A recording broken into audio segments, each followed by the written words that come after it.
Bengals left tackle Orlando Brown Jr. got really bad news. Nothing actually happened though. It's just that Nick Herbig is alive and well. That dude is an absolute menace. I expect him to make another big play versus Brown because this dude just runs through everybody when he actually gets playing time. And obviously, Alex Highsmith being injured steps into a bigger role. But if you look at every single game he's played in, besides Atlanta, because again, he didn't really get the reps like that. Besides that, though, every single game he's made a big play, and even versus Denver, where again doesn't get many reps, but the reps he does have are meaningful, like 2 pressures, and he goes right by Garrett Bowles. Most people won't remember this, but Garrett Bowles just yanks him because Nick Herbig has an easy sack on Bo Nix, and that kills a drive, so I count that as a sack. But a forced fumble versus Derrick Henry out of all people, a sack, beautiful bend coming off the edge and getting to Jameis Winston. All right, that's a game-changing play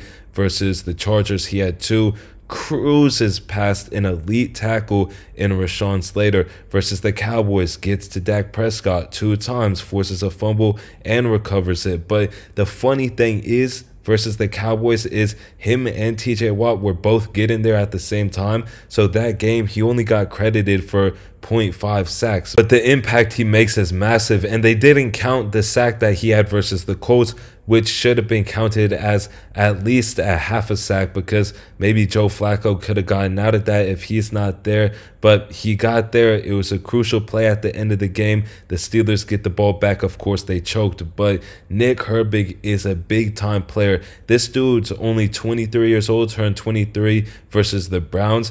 And the funny thing is as well, like Alex Highsmith, his big contract runs out the moment Nick Herbig is due for his big contract. So it works out perfectly for the Steelers, and TJ Watt being 30 years old. Again, just so sad to say this, but he's not getting any younger. Nick Herbig is the future for the Steelers. I've been saying this for a while now, but I don't think Nick Herbig is a star. I think he's an absolute superstar. But let me know what you guys think about Nick Herbig in the comment section. Hopefully, y'all enjoyed this video, though. That is it for me on this one. Peace.